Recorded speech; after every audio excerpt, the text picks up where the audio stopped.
December 17, 1944. Dawn Patrol, Ardennes Forest. MP William Creel had been manning the checkpoint for 6 hours, watching jeeps roll past in the pre-dawn darkness. Most interactions followed the same rhythm. Vehicle approaches, password exchange, wave through. Simple. Routine. Until the jeep with 3 soldiers appeared through the morning mist. Creel raised his hand. The driver braked smoothly, professionally. The men inside looked perfect.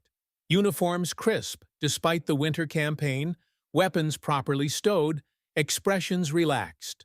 One of them was even chewing gum, that distinctly American habit that no amount of training could quite replicate naturally. "Password," Creel said. The driver opened his mouth, closed it. His eyes shifted to his passengers, just for a moment, but Creel caught it. That fractional hesitation spoke volumes. Americans didn't hesitate with passwords. They recited them automatically, bored even, like giving their serial number for the 100th time. "Password," Creel repeated, his hand moving closer to his sidearm. "Flash," the driver said. The word came out clipped, the A sound too precise, too careful. Native English speakers didn't shape vowels like that. They swallowed them, rushed them, murdered them with regional accents and lazy tongues. Creel's eyes dropped to the weapons. Standard M1 carbines visible in the front. But in the back seat, catching the weak winter light, he saw the distinctive profile of a Sten gun, the crude, pipe-like British submachine gun with its side-mounted magazine. No American unit carried those. Not here, not ever. Before we continue, click that subscribe button, like this video, and let me know in the comments where you're watching from.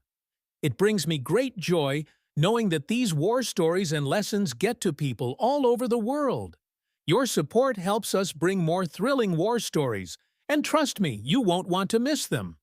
Now, let's get back to the story. "Step out of the vehicle," Creel commanded, his Thompson now leveled at the windshield. "Hands visible. Now." The facade cracked completely. The passenger's hand twitched toward his weapon. The driver's face drained of color. The man in the back actually started to speak, in German, before catching himself. Within seconds, backup arrived. Within minutes, the 3 men stood with hands against the jeep, their American uniforms being methodically searched. Beneath the olive-drab jackets, German field gray. Beneath the careful accents, Wehrmacht soldiers, Unteroffizier Manfred Pernas, Oberfähnrich Günther Billing, Gefreiter Wilhelm Schmidt. The interrogation began immediately, but the captured men said little. They didn't need to. Their presence said everything. German soldiers, in American uniforms, behind American lines, speaking English, carrying forged papers. The implications detonated through the chain of command like artillery shells. If 3 infiltrators had made it this far, how many others were out there? How many checkpoints had they already passed? How many orders had been given by men who weren't who they claimed to be? By noon, the paranoia had metastasized. Every unfamiliar face became suspicious. Every GI with an unusual accent drew scrutiny. Radio communications filled with warnings, alerts, frantic messages about enemy infiltrators in American uniform operating throughout the rear areas. The greatest security breach in U.S. Army history wasn't a broken code or a captured document. It was 3 men in borrowed clothes who hesitated at a password. And the panic had only just begun. October 22, 1944. Rastenburg, East Prussia. The summons came without warning. SS Obersturmbannführer Otto Skorzeny arrived at Hitler's headquarters knowing only that the Führer had a mission, one requiring his particular expertise in impossible operations. Hitler's instructions were direct. German forces would launch a massive counteroffensive through the Ardennes, driving toward Antwerp to split the Allied armies. Skorzeny would lead a special brigade to capture bridges over the Meuse River before American engineers could destroy them. Speed was everything. Conventional assault would be too slow. Then came the twist that made even Skorzeny pause. His men would wear American uniforms. The logic was coldly efficient. Small teams dressed as U.S. soldiers could penetrate deep behind enemy lines, spreading confusion, misdirecting convoys, cutting communications. They could reach the bridges while chaos reigned, seizing them intact before anyone realized what was happening. But Skorzeny understood immediately what this meant under international law. The Hague Convention of 1907 was unambiguous. Soldiers captured while wearing enemy uniforms forfeited their rights as prisoners of war. They could be executed as spies. No trial required. No appeals process. Just a firing squad and an unmarked grave. Hitler dismissed the concern. The tactic was legitimate. He assured Skorzeny, as long as the commandos removed their disguises before engaging in actual combat. A technicality. A legal fig leaf that would mean nothing to the military policeman pointing a rifle at a captured infiltrator. Within days, Skorzeny submitted his requirements. 3,300 men fluent in English with knowledge of American idiom and culture. On October 25th, orders went out across the Western Front requesting volunteers for special commando operations requiring English language skills. The reality that arrived at the training camp in Grafenwöhr was sobering. Of 2,500 men eventually assembled, only 10 spoke perfect American English. Another 30 to 40 had decent fluency, but no understanding of slang. Between 120 and 150 could manage basic conversation. The rest had schoolboy English, barely functional, completely unconvincing. Skorzeny's solution for those with minimal language skills became grimly comedic. If approached by Americans, yell "sorry," then open your trousers and hurry off, feigning diarrhea. It was absurd. It was desperate. It was all he had. The equipment situation proved equally catastrophic. Skorzeny requested 15 Sherman tanks, 20 armored cars, 100 jeeps, and sufficient American uniforms for his brigade. What arrived was a cruel joke. 2 barely functional Shermans, a handful of jeeps, and a random assortment of British, Polish, and Russian uniforms. Many blood-stained, some marked with prisoner of war stamps. Instead of Shermans, he received 5 Panther tanks that engineers disguised with sheet metal cladding, olive drab paint, and White Star insignia. Skorzeny himself admitted they would only fool very young American troops, seeing them from very far away at night. The operation was doomed before it began. Under-resourced, under-trained, built on a foundation of fake accents and improvised costumes. But Hitler had given the order, and on December 14th, Panzer Brigade 150 assembled near Münster-Eifel, moving out 2 days later behind 3 attacking panzer divisions. The deception was in motion. Grafenwöhr Training Camp, November 1944. The commandos watched American movies like their lives depended on it, because they did. In darkened barracks, German soldiers studied Hollywood films frame by frame, mimicking how Americans walked, talked, smoked. They practiced the loose-limbed swagger of GIs on leave, the casual way they slung rifles over shoulders, the specific rhythm of chewing gum. One instructor actually demonstrated the American chew, slow, methodical, slightly bored, as opposed to the nervous German chew that would betray them instantly. Fritz Christen, a 21-year-old Luftwaffe's translator, found himself repeating phrases like, "Got a light?" and "What's the scoop?" until they felt natural.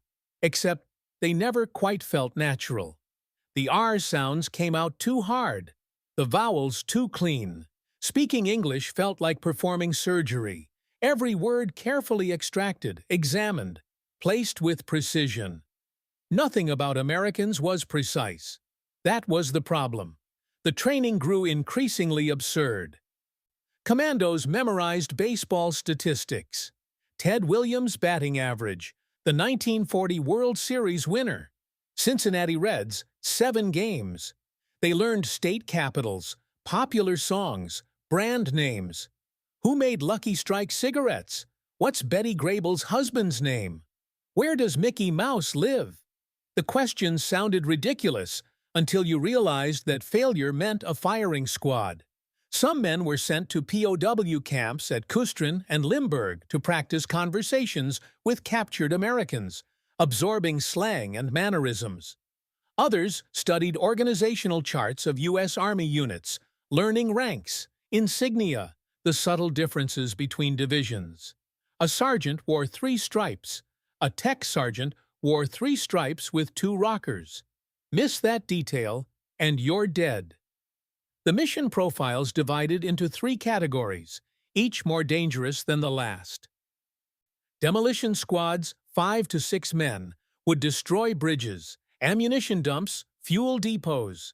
Reconnaissance teams, 3 to 4 men, would scout routes to the Meuse River, passing false orders to American units, reversing road signs, removing minefield warnings, cordoning off safe roads with warnings of non-existent mines.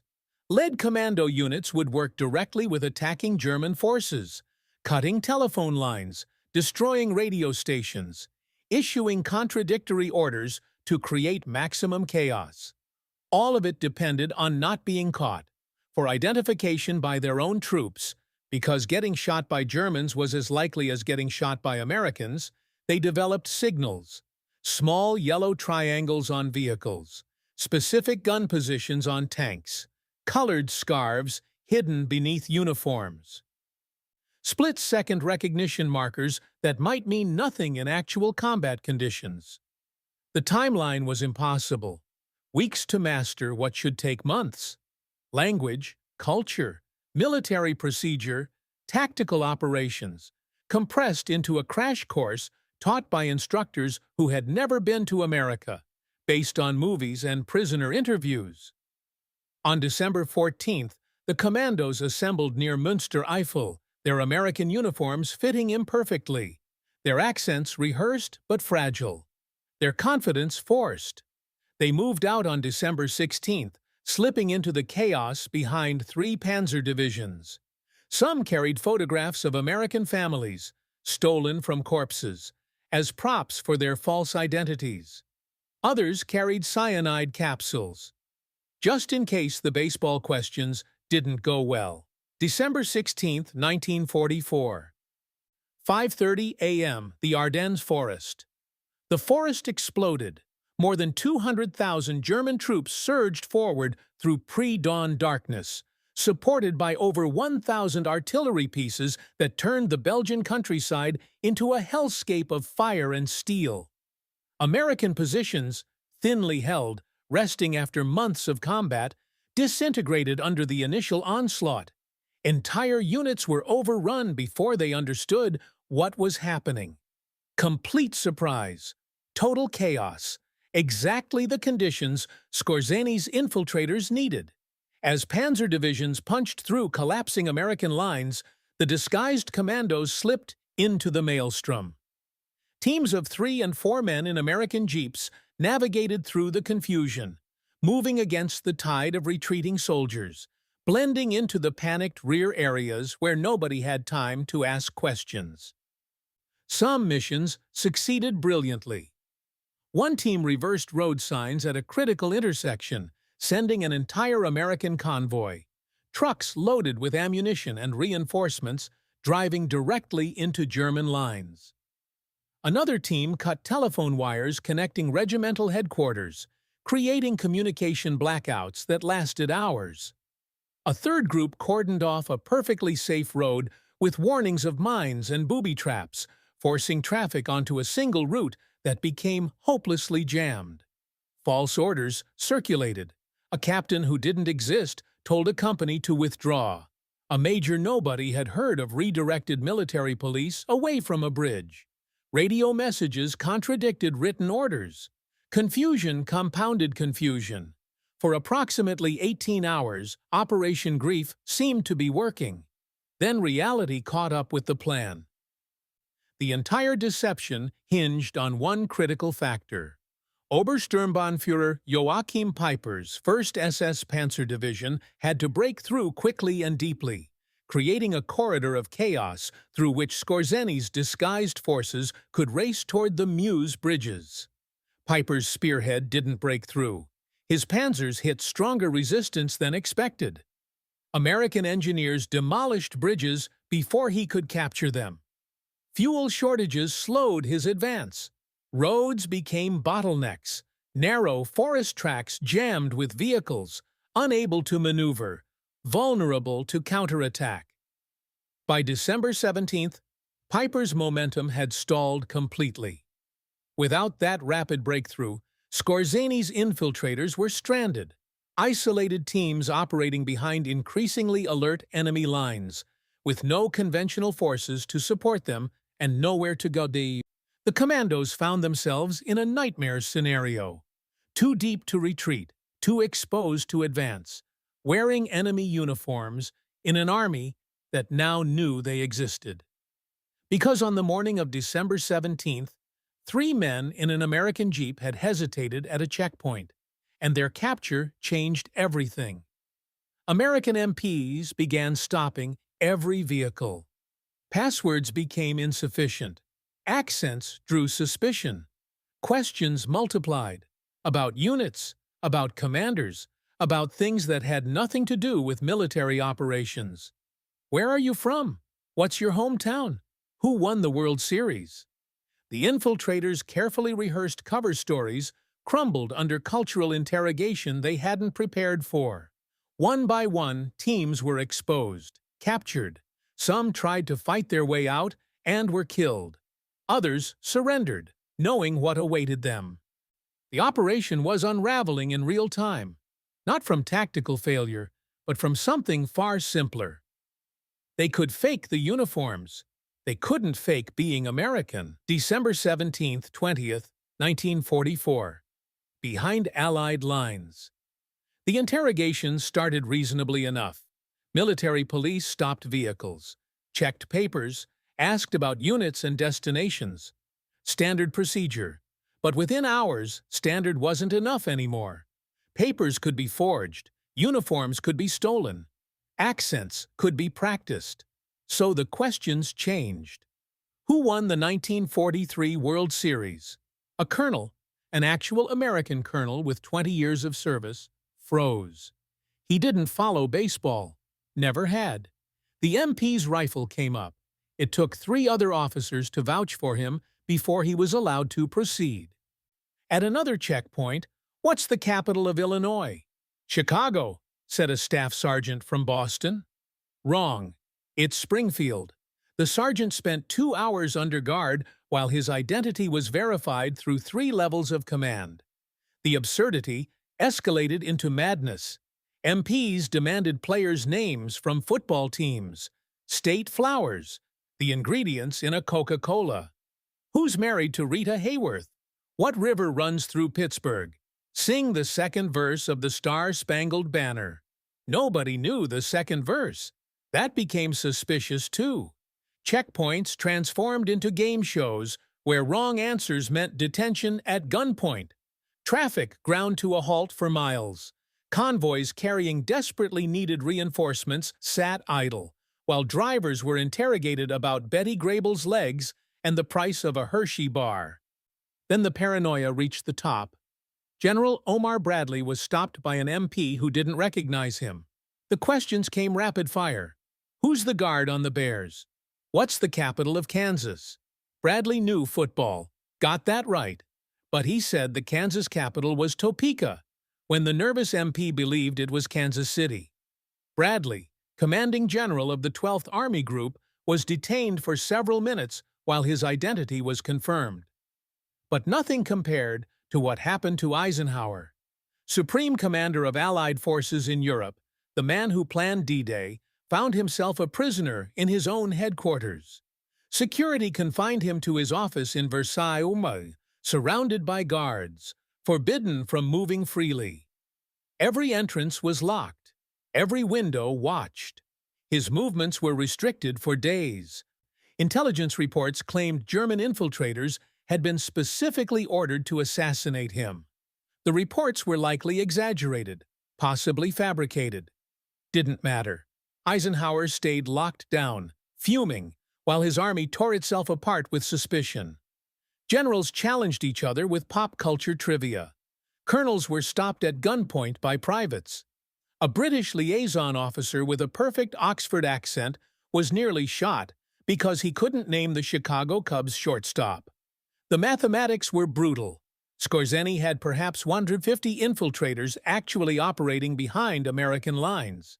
But the U.S. Army was interrogating hundreds of thousands of its own soldiers, delaying movement, disrupting operations, creating chaos far beyond anything the commandos could have achieved through sabotage. Reinforcements that should have reached the front in hours took days. Critical supplies sat in traffic jams. Command decisions were delayed while officers verified identities through elaborate cultural quizzes. The infiltrators had failed tactically, but psychologically they'd won. Fear, irrational, consuming, self-perpetuating fear had become its own weapon, and the American army was wielding it against itself with devastating efficiency. Every checkpoint became a border between trust and doubt. Every conversation became an interrogation. Every soldier became a potential enemy.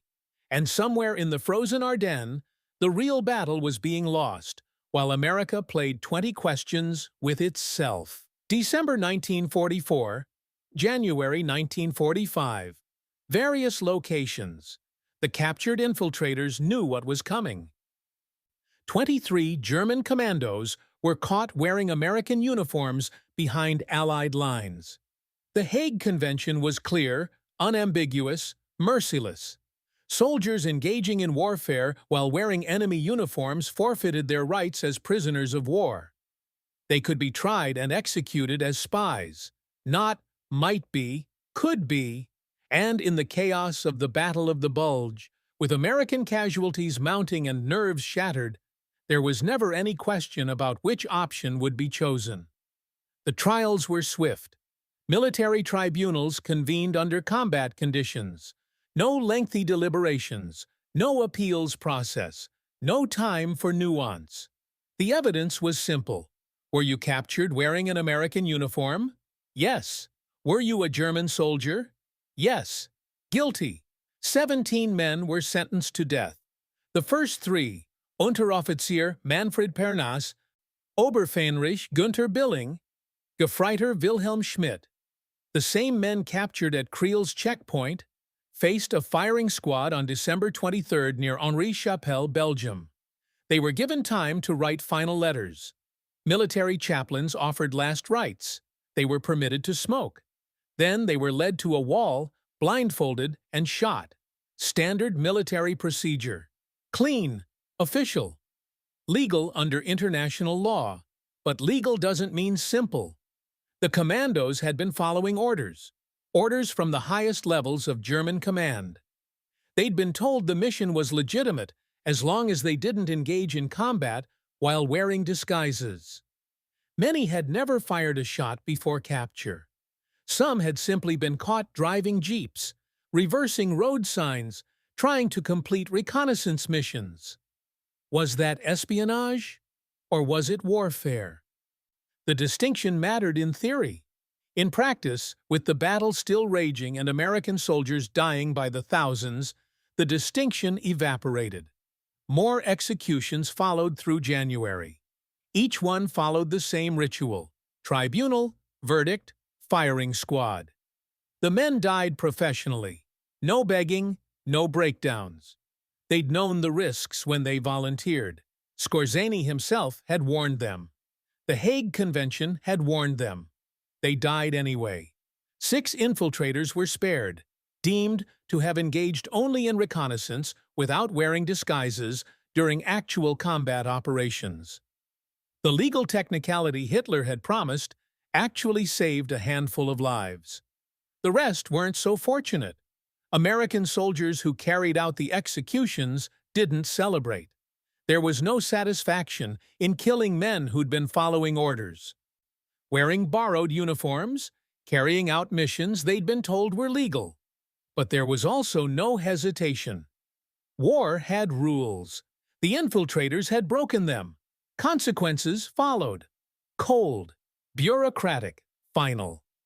Years later, some participants would question whether justice had been served or simply expedience, whether the trials had been fair or merely necessary, whether executing men for wearing the wrong uniform while following orders was righteousness or revenge. But in December 1944, there was no time for those questions. There was only the wall, the blindfold, and the firing squad. 17 times over. The laws of war, applied without mercy or doubt. Post-war analysis. By every measurable military standard, Operation Greif was a catastrophic failure. Not a single Meuse River bridge was captured. No major Allied headquarters was infiltrated. No critical supply depot was destroyed. The commandos accomplished minor acts of sabotage, reversed signs, cut telephone wires, misdirected a few convoys, but nothing that altered the strategic situation. Most infiltrators were captured or killed within days. The operation cost Germany elite soldiers, scarce resources, and precious equipment it could barely afford to lose. Skorzeny himself acknowledged the tactical failure in post-war interrogations. The plan had depended entirely on Piper's panzers, achieving a rapid breakthrough. When that didn't happen, the infiltrators became stranded assets operating in increasingly hostile territory, with no support and no escape route. But measured differently. Operation Greif succeeded beyond anyone's imagination. The psychological impact was devastating. For days, the American rear areas descended into paranoid chaos. Reinforcements were delayed. Communications were disrupted. Command decisions were slowed. Generals were detained. Eisenhower was locked down. Hundreds of thousands of soldiers were subjected to cultural interrogations that consumed time, resources, and mental energy. The actual infiltrators numbered perhaps 150 men actively operating behind lines.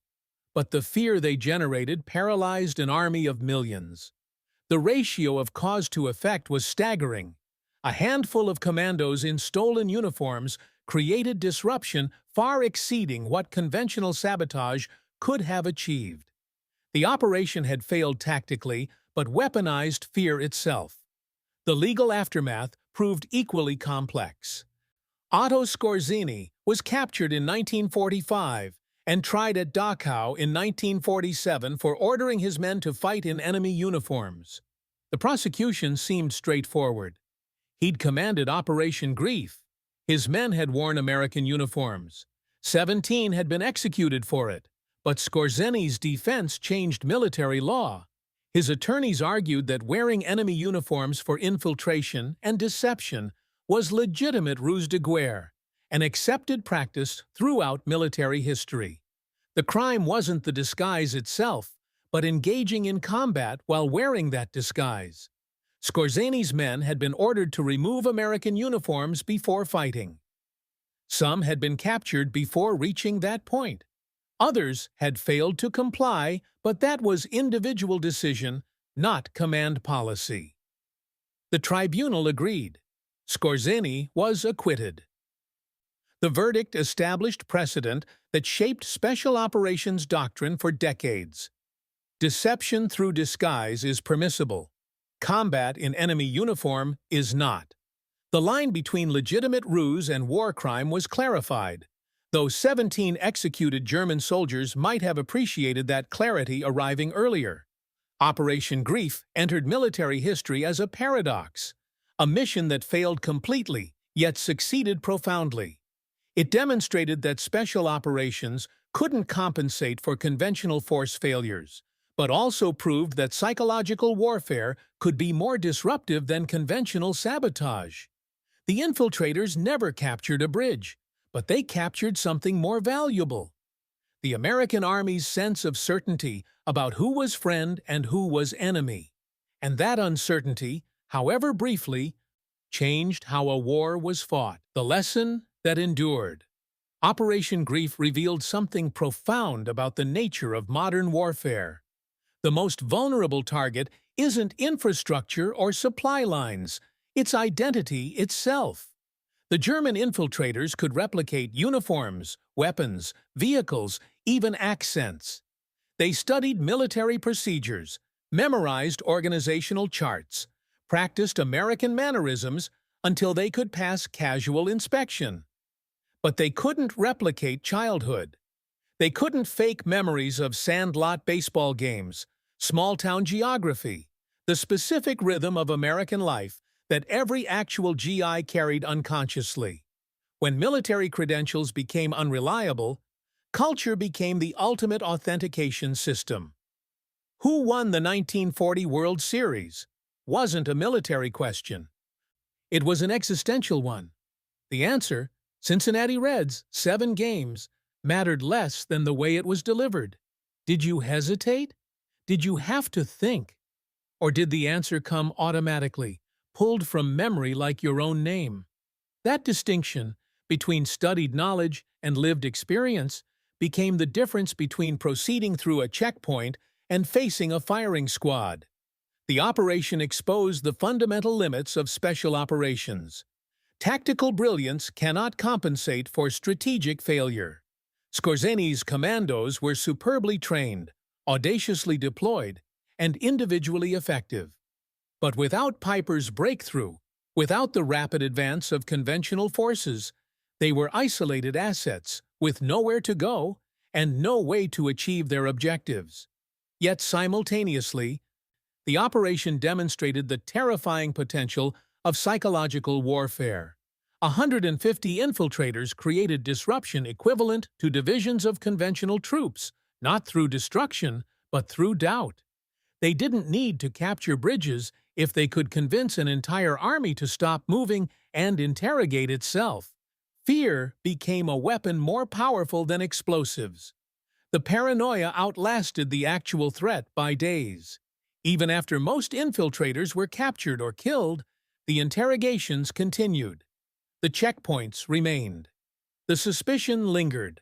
The psychological wound took longer to heal than any physical battlefield injury. Modern warfare, Operation Greif suggested, wasn't just fought with tanks and artillery. It was fought with information, perception, and identity.